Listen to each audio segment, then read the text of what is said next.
ഹാപ്പിയാണോ Mini ma'am? Same to you. ഹാപ്പിയാണോ? അമേരിക്കയുടെ അപ്രമാദിത്വം മാറ്റി നിർത്തിക്കൊണ്ട് അല്ലെങ്കിൽ അതിനെ തകർത്തുകൊണ്ട് 3 വലിയ ശക്തികൾ വരുന്നു: ഇന്ത്യ, റഷ്യ, ചൈന.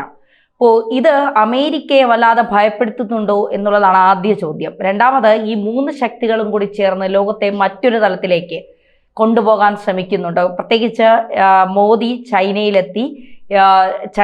ചൈനയിലുള്ള മോദിയുടെ സന്ദർശനം, ചൈനയും ഇന്ത്യയും തമ്മിലുള്ള വലിയൊരു ബന്ധം കൂട്ടിയുറപ്പിക്കൽ, ഇതെല്ലാം കൂടി നമ്മൾ എങ്ങനെയാണ് കൂട്ടി വായിക്കേണ്ടത്? അതായത് ലോകത്തിന് വലിയ ചേഞ്ച് വന്നു. അതായത് നമ്മൾ നേരത്തെ ഈ ലോകം ഡോളറിൻ്റെ കൈപ്പിടിയിലായിരുന്നു. ഡോളറ് ലോകത്തിൻ്റെ ഒരു വിനിമയം, ഒരു എന്താ പറയുക, വിനിമയ സംവിധാനം എന്ന നിലയിൽ ഡോളർ വളരെയധികം താഴേക്ക് പോയി. ഓരോരോ രാജ്യങ്ങളും ഇപ്പോൾ അവരവരുടെ നാണയം, അത് രൂപയാണെങ്കിൽ രൂപ, അല്ലെങ്കിൽ റഷ്യയിലാണെങ്കിൽ റഷ്യയുടെ നാണയം, ചൈനയിലാണെങ്കിൽ ചൈനയുടെ നാണയം വെച്ചിട്ട് അവർ എന്ത് ചെയ്യാൻ തുടങ്ങി? വ്യാപാര കരാറുകളും വ്യാപാരങ്ങളും നടത്താനായിട്ട് തുടങ്ങി. ഡോളറിൻ്റെ വില യഥാർത്ഥത്തിൽ ഇന്ത്യയിലല്ലാതെ വേറെ എല്ലാ രാജ്യങ്ങളിലും ലോകത്ത് ഇടിഞ്ഞു. അപ്പോൾ ട്രംപ് അധികാരത്തിൽ വന്നപ്പോൾ ലിയോൺ മസ്കിയുമായി ട്രംപ് ഇടയാനുള്ള കാര്യം എന്താ? ട്രംപിൻ്റെ അവിടുത്തെ കോർപ്പറേറ്റുകളുടെ താല്പര്യം മാത്രമാണ് സംരക്ഷിക്കുന്നത്. അവിടുത്തെ എന്താ പറയുക, ഈ പാകിസ്ഥാനും ഇന്ത്യയായിട്ടോ, ഇന്ത്യയും പാകിസ്ഥാനും മറ്റു രാജ്യങ്ങളുമായിട്ടോ, റഷ്യയും ഉക്രൈനുമായിട്ടോ ഒക്കെ യുദ്ധമുണ്ടാകുമ്പോൾ ലോകത്ത് ഏറ്റവും കൂടുതൽ ഈ ആയുധങ്ങൾ വിൽപ്പന നടത്തുന്ന കോർപ്പറേറ്റുകൾ ഉള്ളത് അമേരിക്കയിലാണ്. ഈ അമേരിക്കയിലെ ഇത്തരം കോർപ്പറേറ്റുകൾക്ക് അവരുടെ ആയുധങ്ങൾ വിറ്റഴിക്കുന്നതിന് വേണ്ടിയാണ് യുദ്ധങ്ങളെല്ലാം ഉണ്ടാക്കപ്പെടുന്നത്. ഈ യുദ്ധങ്ങൾ ഒരിക്കലും ഒരു രാജ്യത്തിനും അമേരിക്കയ്ക്കടക്കം ഒരു ഗുണം ഉണ്ടാക്കിയിട്ടില്ലെന്ന് നമുക്ക് പിന്നീട് കാണാൻ കഴിയും. അമേരിക്കൻ ജനതയും ഇസ്രായേലിലും ഈ പാലസ്തീൻ്റെ വിമോചനത്തിന് വേണ്ടി ലക്ഷക്കണക്കിന് ആളുകൾ ഇസ്രായേൽ തന്നെ അണിനിരന്നുകൊണ്ട് നെതന്യാഹുവിനെതിരായിട്ട് രംഗത്ത് വരുന്നു. പക്ഷെ നെതന്യാഹു അമേരിക്കയുടെ പക്ഷത്ത് നിന്നുകൊണ്ട് ഈ ആയുധ കച്ചവടക്കാർക്ക് വേണ്ടിയിട്ടാണ് ഈ യുദ്ധങ്ങളെല്ലാം മുന്നോട്ട് കൊണ്ടുപോയിക്കൊണ്ടിരിക്കുന്നത്. തീവ്രവാദികളെ സൃഷ്ടിക്കുന്നത് അവരാണ്. എന്നിട്ട് ആ തീവ്രവാദികളെ വെച്ച് ഈ പ്രശ്നങ്ങൾ ഉണ്ടാക്കുകയും യുദ്ധത്തിലേക്ക് കൊണ്ടുപോവുകയും ചെയ്യുന്നതിൻ്റെ ഒറ്റ ഇൻട്രസ്റ്റ് ഉള്ളൂ ഈ ആയുധ കച്ചവടം ഉണ്ടാവുക എന്നുള്ളത്. ഈ ആയുധ കച്ചവടന്മാരുടെ ചേരി സംവിധാനത്തിന്, അതായത് നേരത്തെ ഉണ്ടായിരുന്ന ചേരി ഈ റഷ്യയും അമേരിക്കയും തമ്മിലുള്ളൊരു ചേരിയാണ് ഉണ്ടായിരുന്നത്. ആ ചേരികൾ മാറി ട്രേഡ് അനുസരിച്ച്, അത് യുദ്ധത്തിൻ്റെ അടിസ്ഥാനത്തിലല്ല, അവരുടെ ചേരി വ്യത്യാസങ്ങൾ ഉണ്ടാകുന്നത് ട്രേഡുമായി ബന്ധപ്പെട്ടാണ്. വാണിജ്യ യുദ്ധമാണ് ഇന്ന് ലോകത്ത് നടക്കുന്നത്. അപ്പോൾ ഈ ലോകത്തിലെ ഉൽപ്പാദനം, സാധനങ്ങൾ ഉണ്ടാക്കുന്നത്, നിങ്ങളിപ്പോൾ ഈ മേടിക്കുന്ന ഈ ക്യാമറകളെല്ലാം ചൈനയുമായിട്ട് ബന്ധപ്പെട്ടതാണ്. നമ്മൾ മേടിക്കുന്ന ഫോണുകളെല്ലാം അതാണ്. ഇവിടെ ഇരിക്കുന്ന മുഴുവൻ ഇൻസ്ട്രുമെൻസും, നമ്മൾ ഉപയോഗിക്കുന്ന ഏതൊരു സാധനം നോക്കിയാലും അതൊക്കെ ചൈനയുടെ ആയിട്ട് കാണാം. ലോകത്തിൻ്റെ തന്നെ 40% ഉപഭോഗ വസ്തുക്കൾ ചൈനയിൽ നിർമ്മിക്കുന്നതായിട്ട് മാറുകയാണ്. അതായത് ഉൽപ്പാദന മേഖലയിൽ ലോകത്തിൻ്റെ മുഴുവൻ മാർക്കറ്റും ചൈന യഥാർത്ഥത്തിൽ പിടിച്ചെടുക്കപ്പെട്ട്. ഇപ്പം ചൈന ചെയ്യുന്നത് എന്താണെന്ന് വെച്ചാൽ, ഏറ്റവും പ്രധാനമായിട്ടും അമേരിക്കയെ സംബന്ധിച്ച് അമേരിക്ക ഈ അറേബ്യൻ രാജ്യങ്ങളെ ഇങ്ങനെ മുൻമുനയിൽ നിർത്തിക്കൊണ്ട് അവിടെ നിന്ന് പെട്രോൾ വാങ്ങിച്ച് അത് കൂടിയ വിലയ്ക്ക് നമ്മുടെ രാജ്യം പോലുള്ള രാജ്യങ്ങൾക്ക് തന്നാണ് അമേരിക്കൻ സാമ്രാജ്യത്വം എന്നുണ്ടായിരുന്നത് ഒരു വലിയ ഏട്ടൻ എന്ന നിലയിൽ നിലനിന്നിരുന്നത്. പക്ഷേ ഇന്നിപ്പോൾ വലിയ രീതിയിൽ റഷ്യ ചൈനയുമായിട്ടുള്ള ഒരു ഐക്യം ഉണ്ടാവുകയും ആ റഷ്യ ചൈനയുമായിട്ടുള്ള ഐക്യത്തിൻ്റെ ഭാഗമായി അവർ പെട്രോളിയം ഉൽപ്പന്നങ്ങളും പ്രകൃതിവാദം അടക്കമുള്ളത് ലോകത്ത് വിതരണം ചെയ്യാൻ തുടങ്ങുകയും അത് ഡോളറിൽ അല്ലാതെ തന്നെ വിതരണം ചെയ്യാൻ തുടങ്ങുകയും ചെയ്തിരിക്കുന്നു. ഇപ്പോൾ ഇവിടെ ഉണ്ടാകാൻ പോകുന്ന ഈ ബ്രട്ടൻ റോഡ് എന്ന് പറഞ്ഞ ഒരു സംവിധാനം ഉണ്ടായിരിക്കുകയാണ്. ആ സംവിധാനം വഴി മൂന്നാം ലോക രാജ്യങ്ങളായിട്ടുള്ള ഇന്ത്യ അടക്കം, India, Pakistan, Afghanistan, China, Russia, ഇങ്ങനെ ഒരു പൈപ്പ് ലൈൻ തന്നെ വരാനായിട്ട് പോവുകയാണ്. അങ്ങനത്തെ ഒരു പൈപ്പ് ലൈൻ വന്നു കഴിഞ്ഞാൽ ഏറ്റവും കൂടുതൽ ലാഭം ഉണ്ടാകുന്നത് അംബാനിക്കാണ്. ഇപ്പം നിങ്ങൾ കുറേ കൂടി ചാനലുകളിൽ, ചില യൂട്യൂബ് ചാനലുകളൊക്കെ അംബാനി കേന്ദ്ര സർക്കാരിനെതിരോ, അംബാനി കാരണമാണോ വ്യാപാര കരാർ അമേരിക്കയുമായി ഉണ്ടാക്കുക എന്നുള്ള ക്വസ്റ്റ്യൻസ് ഒക്കെ വന്നു. അതിൻ്റെ പ്രധാനപ്പെട്ട കാര്യം എന്താ? അംബാനി നേരിട്ട് റഷ്യയിൽ നിന്ന് എണ്ണ വാങ്ങിക്കാൻ തീരുമാനിച്ചു. ക്രൂഡ് ഓയിൽ റഷ്യയിൽ നിന്ന് വാങ്ങിച്ചു. അത് വളരെ വില കുറഞ്ഞ രീതിയിൽ വാങ്ങിക്കുകയും ഇവിടെ റിഫൈൻ ചെയ്ത് ഇവിടെ അംബാനിയുടെ സ്വന്തം ഈ പെട്രോൾ പമ്പുകൾ വഴി അത് വിതരണം ചെയ്യുകയും അതിൻ്റെ നമ്മുടെ വില കുറയാത്തതിൻ്റെ കാര്യം എന്താ?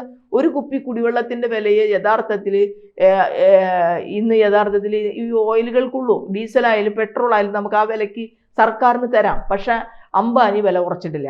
അംബാനിക്ക് 20 രൂപയ്ക്ക് കിട്ടുന്ന സാധനം 100 രൂപയ്ക്ക് 106 രൂപയ്ക്ക് ഇവിടെ വിതരണം ചെയ്യുമ്പോൾ എത്ര മില്യൺ ഡോളറാണ് അയാൾക്ക് ലാഭം ഉണ്ടായിക്കൊണ്ടിരിക്കുന്നത്. അപ്പൊ അംബാനിയെ സംബന്ധിച്ച് റഷ്യയുമായിട്ടുള്ള ഈ കരാറിൽ നിന്ന് പിന്മാറാൻ അംബാനി തയ്യാറല്ല. ഇത് അമേരിക്കയിൽ നിന്ന് വാങ്ങിക്കുമ്പോൾ അംബാനി ഇരട്ടി വില കൊടുക്കണം. കാരണം അമേരിക്ക വേറെ രാജ്യത്ത് നിന്ന് എടുത്ത് അമേരിക്ക ഇടനിലക്കാരനായിട്ട് വിൽക്കുകയാണ് ചെയ്യുന്നത്. അപ്പോൾ വലിയ രീതിയിൽ ഇന്ത്യയുടെ വികസനം തന്നെ ചൈനയുമായി ബന്ധപ്പെട്ട് രൂപപ്പെട്ടു വന്നിരിക്കുന്ന ഈ ഐക്യം, ആ ഐക്യത്തിൽ നിൽക്കേണ്ടത് ഇന്ത്യയുടെ വികസനത്തിന് ഇന്ന് ആവശ്യമായി വന്നിരിക്കുകയാണ്.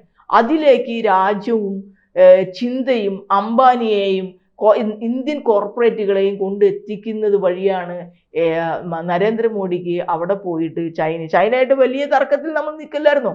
ചൈന ഒരു കമ്മ്യൂണിസ്റ്റ് രാജ്യമല്ലേ.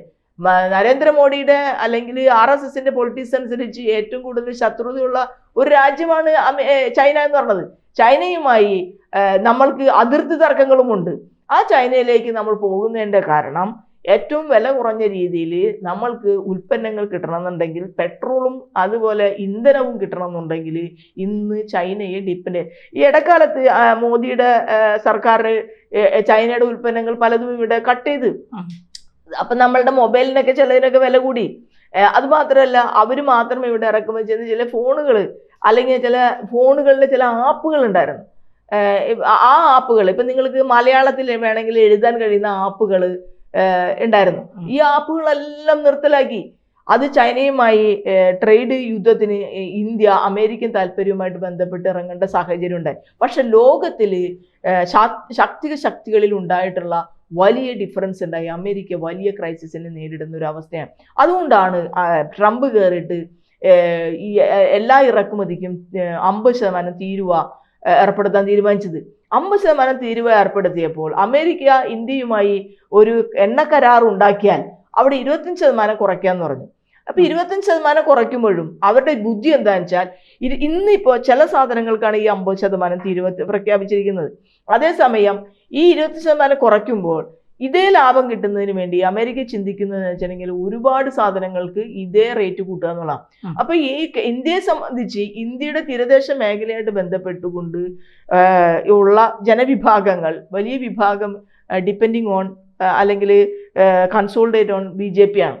അപ്പൊ തീരദേശ മേഖലയിൽ അല്ലെങ്കിൽ ബിസിനസ്സായിട്ട് ബന്ധപ്പെട്ടാണെങ്കിലും മത്സ്യബന്ധനവുമായി ബന്ധപ്പെട്ടും മത്സ്യ കയറ്റുമതിയായിട്ട് ബന്ധപ്പെട്ടുകൊണ്ടും നമ്മളുടെ ഈ എക്സ്പോർട്ടിങ് വലിയ രീതിയിൽ അമേരിക്കയുടെ ഈ താരിഫുമായി ബന്ധപ്പെട്ടുകൊണ്ട് തകർന്ന് അടിഞ്ഞിരിക്കുന്ന ഒരു സാഹചര്യം ഉണ്ടായിരിക്കും. മാത്രമല്ല, ഈ അമേരിക്കയുമായി ഈ വ്യാപാര കരാർ ഉണ്ടാക്കിയാൽ അത് ഏറ്റവും കൂടുതൽ ബാധിക്കുന്നത് നമ്മുടെ കാർഷിക മേഖലയാണ്. കാർഷിക മേഖല ഇനി ഒരിക്കൽ കൂടി കൈവച്ചാൽ മോദിയെ സംബന്ധിച്ച് ഇപ്പോൾ ഈ വോട്ട് ചോരിയുമായി ബന്ധപ്പെട്ടുകൊണ്ട് നടക്കുന്ന ഈ പ്രക്രിയയായിട്ട് ബന്ധപ്പെട്ട് ഈ ഇലക്ഷൻ കമ്മീഷനും മോദി സർക്കാർ ചില പ്രതിസന്ധികളിൽ വന്നിട്ടുണ്ട്.